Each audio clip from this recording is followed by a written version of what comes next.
Hi folks, it's Anita and Ryan here from the United Kingdom, Breaking Free Unlimited. And I just wanted to take a little while on this video to offer kind of three areas of encouragement for you in what appears to be an extremely challenging time for most of us across the globe, no matter where you live. And so I wanted to do that. This is less about sharing my opinion on what I think is going on in the world, but certainly I want to offer encouragement.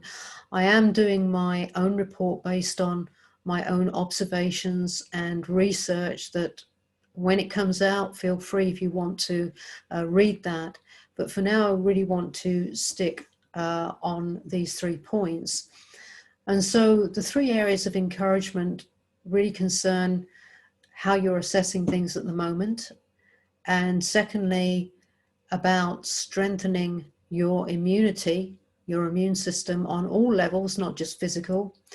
And thirdly, what is the opportunity we have right now as individuals, as well as a society? And so in kicking off with those 3 points, I want to start by saying that I feel somewhat sad when I have popped in on social media to see what I call a lot of name calling going on. One crowd calling the other sheep, another crowd calling the other conspiracy theorists, and maybe all sorts of other names in between. And I kind of took a step back, didn't dwell on it too much because it's not very wholesome. But I did ask myself, well, you know what, who gains at a time like this when that sort of behavior is going on? And it really struck me and underlined for me that the only one group of people that this benefits are those who seek to divide and rule, whether by race, by class, by color, by religion, by who accepts the official narrative of what's going on out there around this so-called virus and the other camp, and the list goes on. And if you're somebody that does not like the behavior or the concept of divide and rule, but is all about evolution, awakening based on unity, love, empathy, compassion, just caring for humanity, then here's an opportunity to really take a step back and ask each of us of ourselves, are we unwittingly contributing to a game that we don't even like? Because the ones that like that game tend to be in the domain of those with high status, high power, a lot of money, who seek to divide and rule rather than to level the playing field for humanity. And at this moment, they're rubbing their hands in glee and saying, hey, we don't need to do any more of this because the people have turned in on each other. And so I really want to invite you not just to take a step back and to consider whether you've unwittingly got dragged into that game, but how you would disentangle from that right now. And one suggestion for disentangling from that, if you found yourself caught up in that, well then let's forgive ourselves, but let's decide to be and do something better, which is to respect each other's opinion no matter where we are on our path of evolution, but also to allow for the freedom of thought that comes when you seek to know the truth. And the path I want to suggest forward for all of us is that we seek to walk the path of truth, because truth is the only foundation I know of that will give rise to true freedom. And yes, I would say that because I've written a book called Breaking Free, and freedom is a core concept in that. But I don't say that because of being a coach and a mentor. I say that because the coaching and mentoring that seeks to empower people towards freedom is based on my journey. It's based on having lived through differing extremes and not from a textbook. Now, walking the path of truth is not glamorous, for sure, because the world isn't always what it seems. People aren't always who they seem to be. I'm sure we can all testify to experiences of that kind. But what I can make as a big, bold promise is that when you seek the path of truth with an open heart and mind, the truth will visit you, it will find you. And the truth is no respecter of persons. It does not divide and rule. It is all encompassing and all embracing of everybody. and it benefits all. So it's not a glamorous path, but it is a worthy path.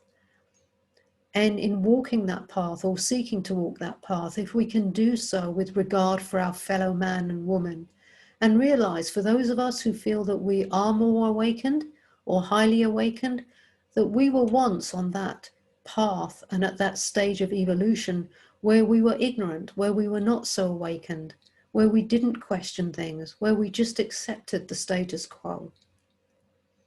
And perhaps for those of you who have been afraid to question things even when they don't add up, or if you've just been too ready to take the official narrative without questioning, maybe you can learn to appreciate those who are seeking truth, because they do so not just on your behalf, on their behalf, but on your behalf too, for the freedom of mankind.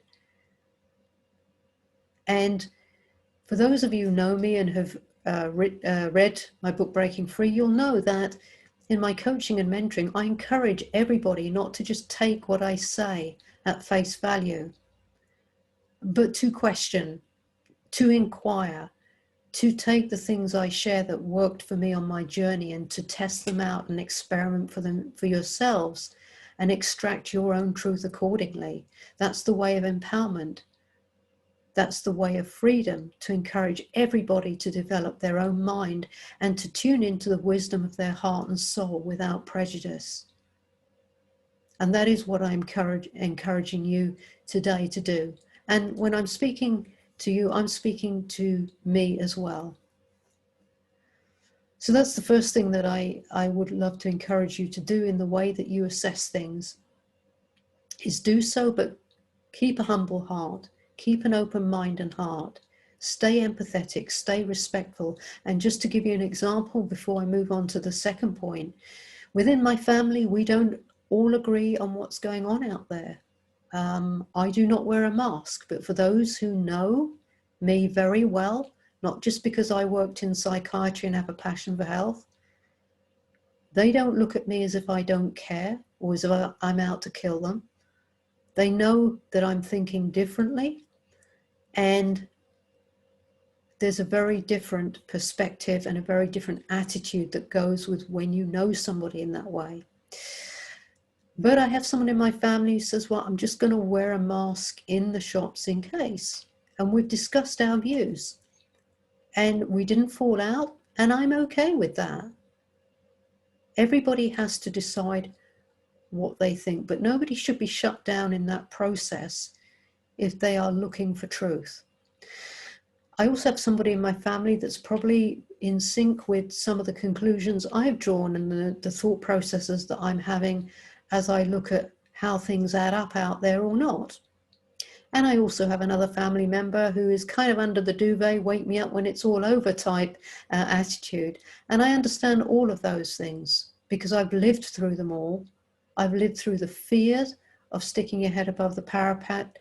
I've lived through error. I've lived through being alone with the truth.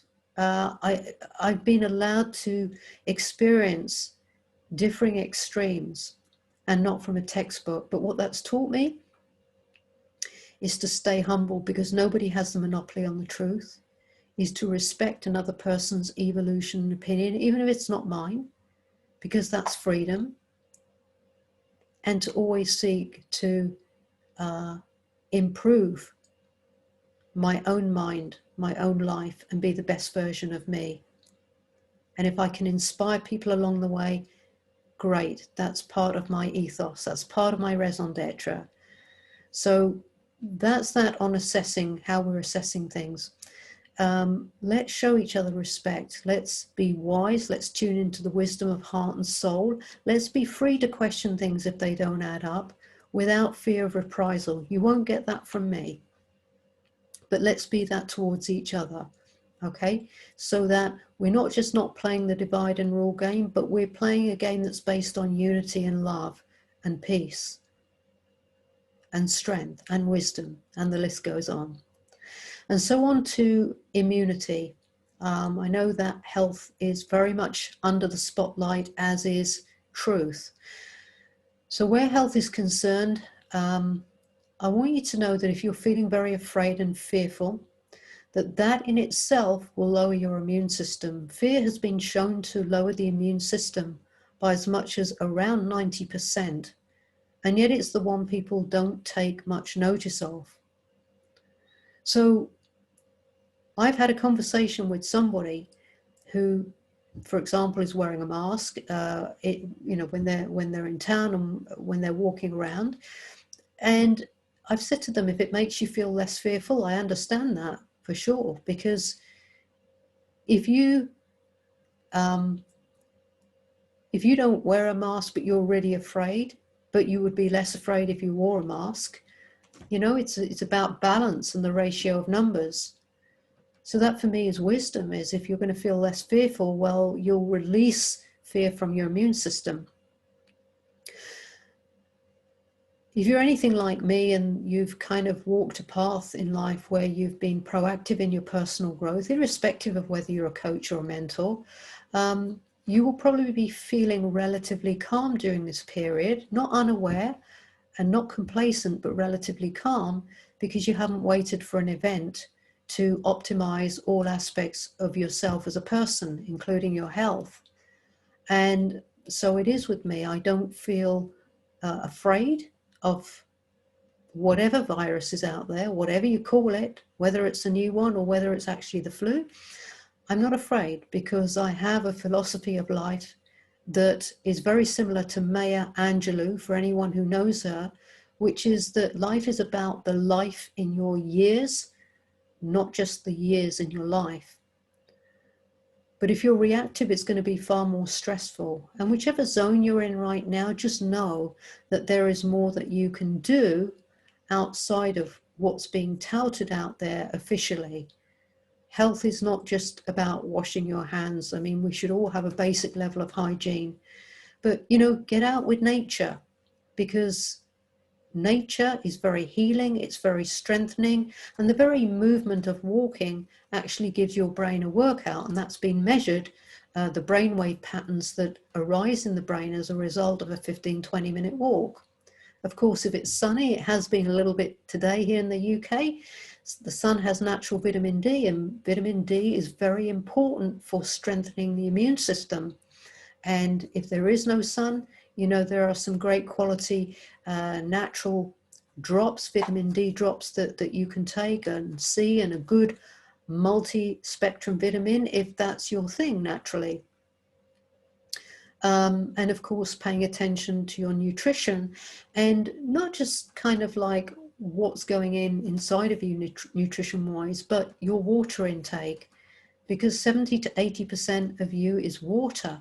And if you're not sufficiently hydrated, your body can't put up a good fight, let alone to be productive during the day. So a lot of fatigue comes from being dehydrated. And very few people actually love water because it's bland, it's wet, and it's cold. But, just take a common sense approach, but also understand that immunity is not just about the body. It's about the mind, the emotions, the soul, the spirit. And so when you're looking to strengthen and optimize immunity, pay attention to all those areas. Is your thinking fear-based? Or is it based on love and creativity?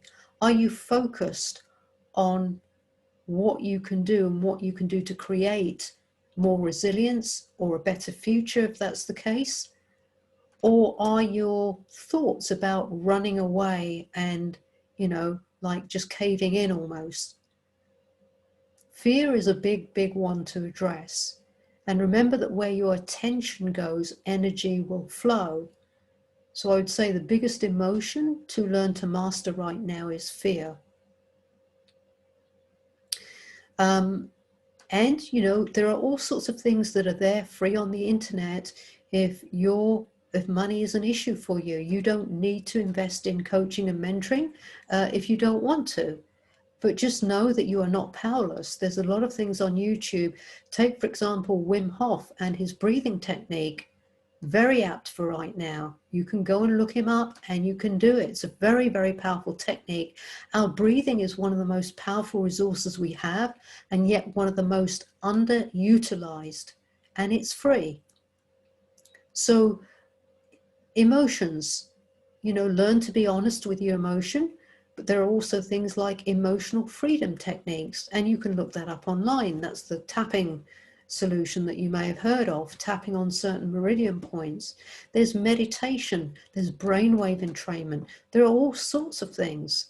But just know that you are not powerless, and just be very wise in attending to strengthening immunity on more than just the physical level. So that's immunity for you.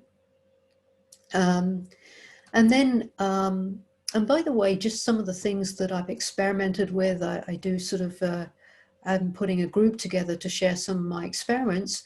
I experimented with celery juice, for example.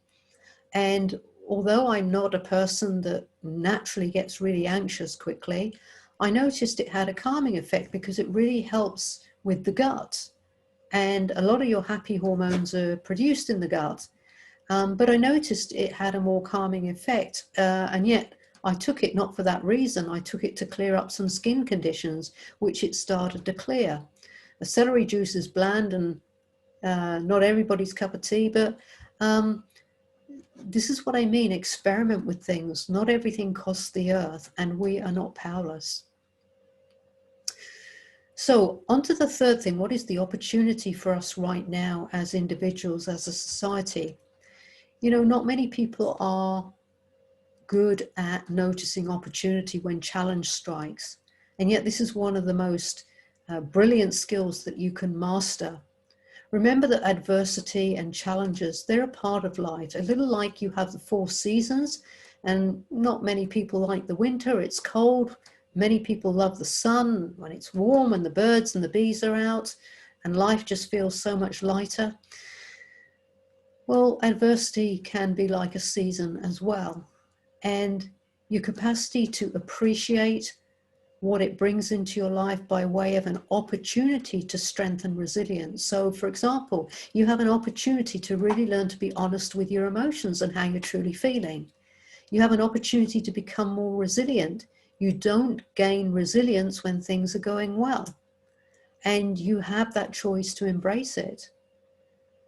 And one of the things I would offer you in your thought processes when it comes to opportunity is that during what has been called lockdown, and here in the UK, we're in the so-called second lockdown period, when people are feeling the pinch of all the restrictions, whether it be their health, their livelihood, their freedom to travel. Lockdown is an opportunity to unlock more of who you truly are, and in so doing, more life in how you create from that place. And so one of the questions that we get to take a step back on and think about more deeply with what's going on a global level is, for example, in my case, I looked out at what was happening and asked myself, what have I contributed to the world that is currently in play? And what and who do I wish to be? What do I want to do moving forward out of this season? What sort of society do I wish to see coming out of this season? What's my part and my role in that? What would I keep that has been of good report and is important? What do I now consider unimportant and need shedding from my life in terms of things, people, places, whatever it is, objects? And I get to evaluate that and carve from that place. We are not powerless when constraints are around us. In fact, constraints and adversity are contrasting like canvases on which we can get to create an opposite picture, starting with us, because all change starts from within. So those are just 3 points of encouragement I wanted to offer you. Look at how you're assessing things and whether you're subscribing to a divide and rule unwittingly or not. And depending on what your answer to that is, forgive yourself or look to adjust or tweak in the direction that represents you. Look to strengthen your immunity and be proactive in strengthening immunity on all fronts, not just physical. And know that there are a lot of free resources open to you right now. And then thirdly, focus your attention on what the opportunity is, because that will draw creativity. And where attention goes, energy will start to flow. And so on that note, I hope that these 3 points of encouragement have kind of lifted you and energized you.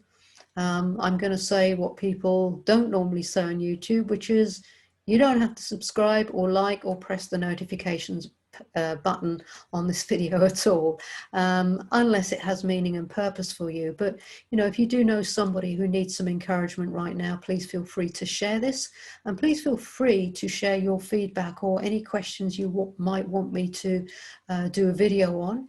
And, you know, I will do my best to get that out and uploaded for the benefit and the good of all. So in the meantime, stay strong, stay well, and dare to walk that path of truth in everything you do, with a humility, a joy, and a regard for your fellow man and your fellow woman.